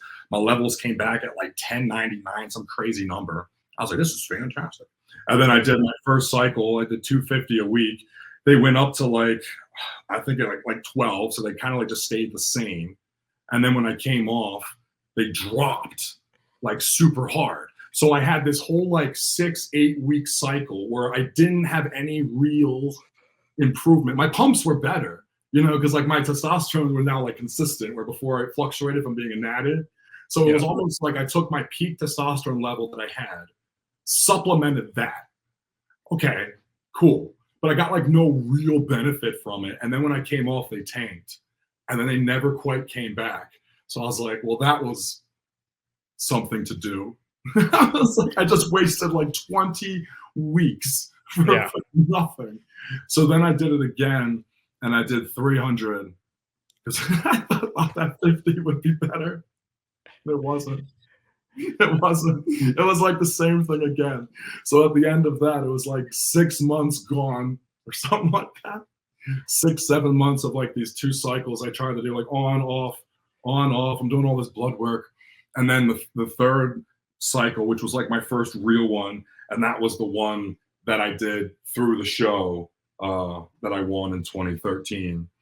That was like, you know, like around a gram or so, and that was an actual cycle. And then I was like, yeah, okay, this is 100 times different than everything I felt before. So Did you always come off fully between cycles, or did you start to cruise? Yeah. I didn't start the cruising until I got I didn't start cruising until I was in my late 20s, and that's because my mid to later 20s I just didn't come off. I just blasted for like 2 years. Wow. Was your health fine? Yeah, like all my blood work came back fine. Like my kidneys were fine. My heart was never in. And like now I work with a cardiologist now. I do blood work every 4 months now. We do 3 times a year. So every 4 months we do blood work. I have a general practitioner. I have a cardiologist.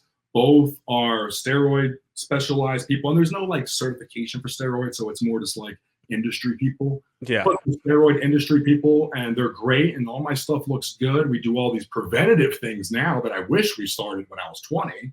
Because now we do like all this like prescription fish oils and this like there's all this fancy nonsense, which just looks like over the counter stuff, which is 1,000 times better. I'm like, man, I wish I had this 20 years ago, 10 years ago. But no, everything looked fine like that. So like all my heart, like same size, all my valves are normal. Liver has never been elevated. Kidneys have always been fine. Creatinine has always been fine. One time I got rhabdomyolysis, had to go to the hospital because I felt so bad, and it was from training legs like a goon. But no, everything was good. I had 4 hernias, but I looked rough. Like I had this big moon face, and I would have terrible side effects sometimes from the drugs themselves, like acute side effects. But organ-wise, I hope, you know, who knows? I could knock on wood. I see guys die from age 25 on in the bodybuilding community these days. So just, you know, see how it goes. But yeah, I've seen you talk about that too. That you've known multiple people who have died. Oh my gosh, so many. And then local too, being like I've been in the community for so long. Like I was friends with Rich, so Rich died. Rich was a friend of mine, so I watched. You knew Rich Piana? Yeah, I went to his wedding. I worked Super League with him at Jay Jung's event at a City Athletic Club on Sahara in like 2016. Wow. And Michael Hearn also. I was friends with John Meadows. I competed against him. We used to hang out backstage. He died, man. Andy Hammond was a good friend of mine, gone. You know, I knew Dallas McCarver socially through the industry, like backstage at shows and stuff like that, gone. The biggest one that I knew personally was a guy named Randy Blankenship. He was my boss. He was my manager at the strip club in North Carolina. He moved down to Florida. He died backstage at the Dexter Jackson Classic. He just dried out too hard. Said he had a headache, put his head down, and died. Probably would have won the show. He looked so good. From like diuretics? Well, he had a heart attack, but he probably had the heart attack because his blood got a little too thick. So just because he had it that day, he probably induced it, but he would have had one within a year anyway. That's crazy. My buddy Jeremy, I used to work with in security. He went into the hospital because he felt like he had a cold or something. They went in there. He saw he was in kidney failure, and he died in surgery trying to fix his kidney, whatever it was. He used to eat Tren, those Finajet tablets. Man, he used to eat like 10 of them a day. Yeah, so it just George Peterson. He was a competitor like me. I mean, everyone knew who he was, but he was more of like one of the more average. You didn't see him on like every magazine cover. Yeah, dude. Yeah, a lot of steroids kill people. There's no doubt about that. There's absolutely no doubt that steroids kill. Yeah. How they kill takes time. There's ways to reduce the risk. You can do them rather safely. Like we do drugs as humans. We drink alcohol, and we do very dangerous things. Like we jump out of planes and we ski. So there's lots of safety precautions, but there is no doubt that they have risks, and that guys who abuse them or are unlucky have experienced the worst case scenario of those risks. No doubt about that. 100%. Do I still use them? Yeah, I still use them. Do most of us still use them? Yeah. Have most guys been absolutely fine? Yeah. But that goes too. Like how many dudes at the party are having a shot, and how many dudes at the party are, having to go to AA meetings and losing their wife and their families. And then both are very true, and both are very sad, and both need support and recognition, but it is just the reality of society. Yeah. Everyone went to a party, everybody went skiing, but for some reason Bobby couldn't let it go, and now he can't. He's losing his home, and he's living on the street. And why did that happen to Bobby and didn't happen to anybody else? Well, abuse. And why did abuse happen? 1,000 different reasons. And could we sit there and try to analyze them and make things logical? Probably. But the point is, things that are risky and dangerous and used in excess. Yeah, of course. Chance, right? Yeah, of course. Of course. Yeah. Obviously, you can minimize risk with proper use, going about things a safe way. But I think really the biggest factor with like anything in this sport is just genetics. Some people are just way more resilient to anything than anything else. Somebody could chain smoke for 7 years and be fine. Somebody could smoke for a couple and end up with lung cancer. It's just how it is. It's just how it is. That's so true. And that's with steroids. A lot of what we see is arterial scarring and calcium deposits and plaque deposits. And that can happen to you from bodybuilding and never taking steroids. And because what happens is when you're under those heavy weights and you're going past failure and you're training as intensely as possible, your cardiovascular system is being put under tremendous loads and pressures. And just like you can imagine the calluses on your hands, you cause abrasions in your heart and in your arteries from handling that load. Those abrasions sometimes can be more dramatic than others. When they're on the more dramatic side, what happens is those breakages or I don't know what to call it, but you can imagine what I'm saying just by the conversation. That stress causes abrasions, I guess we're going to call them. And then your body using different forms like cholesterol, dead white blood cells, dead muscle tissue, white blood cells, all of this forms like this waxy substance that sticks and like helps it protect it and heal it. And all of this happens just from extreme loads of exercise and even in some cases stress. And we also see it from like drug abuse, like people who are injecting things a lot, they have this cardiovascular stress. So that just happens to people for different reasons anyway. And then when you add in tremendous amounts of saturated fats and sugars, that also causes this. And it also helps to elevate the plaque level that is circulating. And that's what we see with obese people when they have heart attacks. So eventually what happens is all of these lifestyle factors that we have in place, like the training, the food, the drugs, all of these things are going into those little abrasions we make in our arteries and our hearts. And they stick there and they try to do their best to heal it and protect it and all that. But we just keep this lifestyle up so we cause more. And then because of the food and because of the cholesterol and because of all that jazz, and the dead muscle tissue and all the white blood cells, we have this surplus of this waxy substance that we're able to put on the plaque that's already put there. So it might have been put there for a good reason in the first place, but then it just builds up too much. And then year to year to year to year, it's more and more and more and more. And we start to run pretty much two risks, either a blockage. Oh my gosh, it built up so much that you have a heart attack or you have a stroke. and you die, and that sucks. And that's why 99% of bodybuilders have heart attacks. Or the other thing happens, you're chilling, you're on the younger side potentially, like we're like, oh, I won't have a heart attack, I'm only 30, I'm only 27. It doesn't matter. That waxy substance, that plaque, that arterial scarring, that could have started when you were 10 years old, when you're 12, 14 years old, from your crazy training, from your crazy sports, from your suicide runs and basketball pride, who knows? But that stuff could have started. So what might have happened is while you were healing and plaquing and all that jazz, one broke off. And then that went and caused a blockage somewhere else. And now you have a heart attack or you have a stroke also. So that's why, like, steroids, it elevates these risks that we already put ourselves under. And then it's just exaggerated by so much time.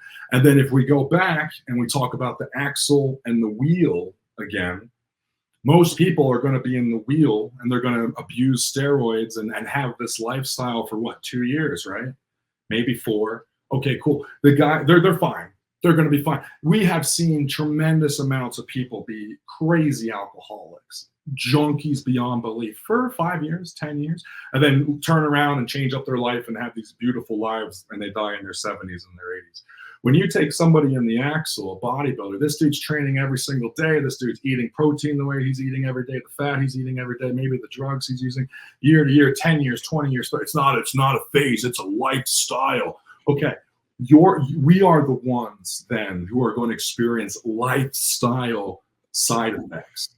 And that's why when you hear about death in bodybuilders and other death in athletes and stuff like that, it's few and far between, right? Because it takes an extreme level. But is it few and far between? Because when you get down into that axle, these people now don't really count, right? Because their vote, they were only in it for 2 to 5 years. How many people are actually living this lifestyle every single day for decades?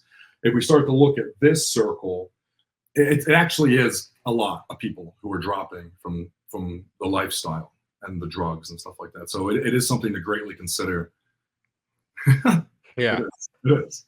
Yeah, I mean, the thing is, obviously, it's just, if you understand how it works, like, you could say, I guess it's a variable, but it's almost impossible to ever like pinpoint it and be like, it's because of this, right? Because it's just a long-term accumulation of these issues.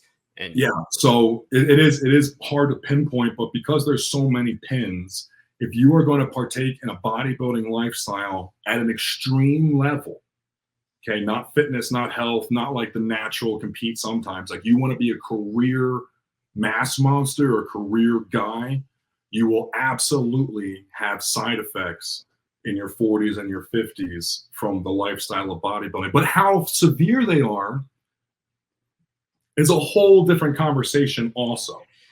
mm-hmm. So just because you can't escape it doesn't mean that you're going to die or that you're going to have all these negative hospital visits later in life.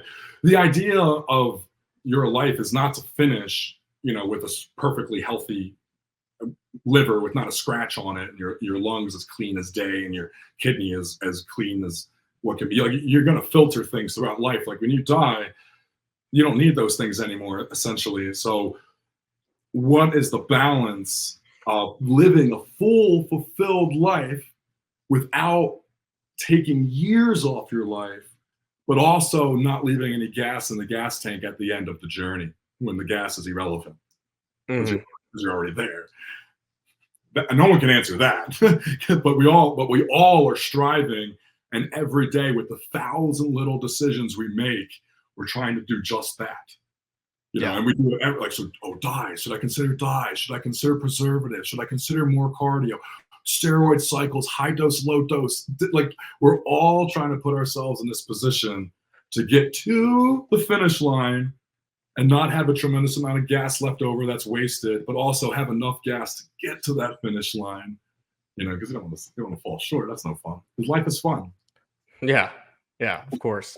I think a lot of people get into it just on impulsive, like it's emotional impulse. Like you said, you lost a show. You just, I'm going to start taking steroids. A lot of people don't understand the sacrifice that's going to come with that, and like what ultimately is required from you. And a lot of people also, like, I don't know, I guess in some cases it's just the amount of money they have available to them. But if you're going to do this, you need to be willing to spend a lot of money. You need to be doing the blood work regularly. You should be monitoring your blood pressure the proper supplementation, taking, NAC, things like that, bergamot, natokinase, like you need to be on top of all these things. And it's another bill. It's a huge bill that adds into your life. And if you're going to go down that route, that's something that should be heavily considered before even starting. But then even at that point, it's like, if you don't want to do it, then you just understand that you're putting yourself at a significantly even bigger risk if you don't want to do all the extra stuff to keep yourself healthy. Yeah, and that's why I was working all those jobs too, because I had to be able to support myself and all that. And I tell guys earlier in their careers, the most important thing you can do is get cash. Find a job, find a niche, find a way where you can have money, because that's the only way you're going to be able to progress in the sport, to be able to get to the point where the sport pays you back. Mm-hmm. But you're not going to be able to afford your food, and you're not going to have your gyms, and you're not going to be able to travel, and you're not going to be able to market, and you're not going to be able to do all these things, supplement the way you're supposed to, if you don't have income. And if you don't have, especially so some guys can do it because they live at home with mom and dad, right? And they get away with it for like 2 or 3 years, but then they got to go out into the real world, and they're like, oh no. And that's why I tell them, you got to secure the cash, because you can be a successful bodybuilder. You have to always do the disciplines, right? But you can hop on the scene and become, ever hear the expression, it takes 10 years to become an overnight success? So you can bodybuild hard as heck and then pop off when you're 20, when you're 25, when you're 30. It doesn't matter, but you will never have an opportunity. You'll never have a chance to pop off, to have a career, to even have the gains, if you can't finance consistently what it takes to provide that. So yeah, be obsessed with bodybuilding, be obsessed with your goals, but you got to figure out some cash, because that's the only way to get that to go. You got to get this. So yeah, so I tell guys that early on. I'm like, no matter what, even if it's like working at Wendy's, man, if you got to do it, because that's how you're going to pay for your gear and your apartment, and then you got to do it. Yeah. Whatever it takes. God damn it. Whatever it takes, whatever it takes. And that means training, that means eating, that means funding this dang thing. I hated working nights, all those guys throwing up on me and pushing me and beating my face. And I'd sit there and have little grandmas be so upset because it was 0.1 over a pound and she wanted a pound. But I was like, man, one day I'm just going to just work out and wake up when I want and go to bed when I want and travel the way I want to and buy my girl what she wants. I've seen other guys do it. Mm-hmm. But if I don't have this protein shake right now, there is absolutely no chance of that ever happening, ever. If you enjoyed today's episode of the podcast, make sure you drop a like on this video. Make sure you're subscribed to the channel and drop a comment as well. Helps with the algorithm. I really do appreciate it. Or drop a comment regarding anything, really. Any feedback on the podcast, any questions you have regarding anything said in the episode, or anything at all. Any people you want to specifically see come on, I'll try to make it happen. Let me know, guys. And as always, if you order anything from HD Muscle, even though HD Muscle is not a sponsor of the podcast, but they should be, but they're a sponsor of me, so I got to plug them anyways. If you order anything from them, always use code SEB for 10% off any order. Why spend more when you could spend less with code SEB? And we did also just drop some new stuff, some new merch, which I talked about in the previous podcast, but it's still out there. We still got the strawberry shortcake, caramel brownie. They're supposed to be temporary flavors, but I'm not sure how true that is. I think if they do well enough, they'll probably keep them in, and they've been getting a ton of great feedback. So that's awesome. I hope they keep them in. The strawberry shortcake, in my opinion, is one of the best protein flavors that I have honestly ever had. It's absolutely amazing, and I honestly was never really a big strawberry protein guy. So even if you're not big on strawberry, I would still highly recommend giving it a try. So if you do, let me know how you like it. And again, guys, I appreciate the support. Thanks for coming on. I appreciate it. Oh, absolutely, dude. This was a great time. Yeah. Anything you want to plug, talk about before we hop off here? I got the Ziegler Monsters, the handle for everything from Instagram, Snapchat, Twitter, Facebook, everything is Ziegler Monster. Even my website, zieglermonster.com, for coaching. And then the YouTube channel, Ziegler Monster. We're doing a lot of stuff over there for the road and for guest pass as well, which is worth checking out. But just simple stuff, just the grind. Okay, awesome. Well, there you guys have it. If you're not following David Ziegler, make sure you go ahead and check him out. And thanks for tuning in.